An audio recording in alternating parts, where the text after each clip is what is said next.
Ayun, number 3 na clipper guard yung gagamitin natin. Gagawa tayo ng bar spade. Medyo makapal yung likod. Parang semi-mohawk ang style ng likod niya pero yung ibabaw, naka-crop lang. Ganito lang yung gupit na gagawin natin para sa kanya. Ang nakikita nyong clipper ay meron yan sa TikTok ko. Bumisita na lang kayo doon. Kapag nakakita kayo doon ng ganyang clipper, syempre andun yan. At doon nyo rin mabibili. Ayan. Overcomb muna bago tayo mag-proceed sa paggawa ng guideline. Pa-carb. Siyempre, diretso na tayo sa zero close. Sa unti-unting pag-blend. Wala muna tayong pass forward. Normal muna nagalawan yung ipakikita ko sa inyo. Then, diretso tayo sa 0.5 na clipper guard sa paunti-unting pag-blend. Start from zero close, 0.5. At ang ine-next na natin dyan ay number 1 na clipper guard.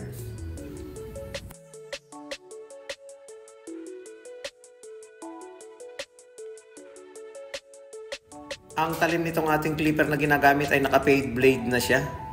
Kaya kung interesado ka, bumisita ka na doon sa TikTok ko. Ando na mga full specs niyan. At doon mo rin mabibili. Ayun, gawa tayo ng pa-carb na line dito. Gamit pa rin ang ating clipper. All-in-one pala to. Tatanggalin na rin natin yung mga tirang buhok sa ilalim. And then ika-cut na rin natin yung B-cut niya sa likod.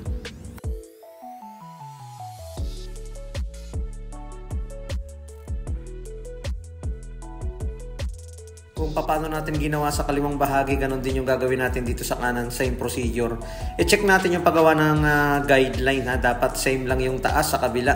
Bago tayo gumawa ng guhit, silipin muna natin doon sa kabila para sakto yung guideline na gagawin natin.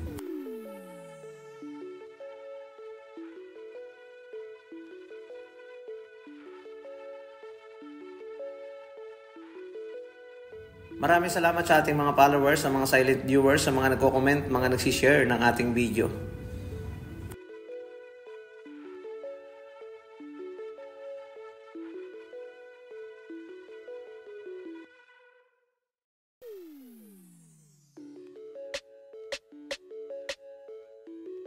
Marami nagtatanong na mga barbero, paano daw kung walang trimmer? Pwede pa rin naman, nakagawa nga tayo ng isang gupit na walang trimmer.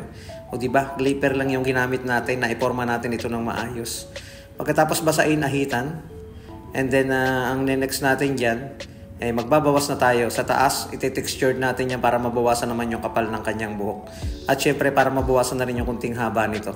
Gamit tayo ng shaver para mas solid, mas maganda. Mas maging balanse yung pag-blend niya. From skin fade hanggang sa unti-unting pagkakamero ng buhok. At maging maganda yung pagkaka-fade nito o yung pagkaka-bar fade sa gilid.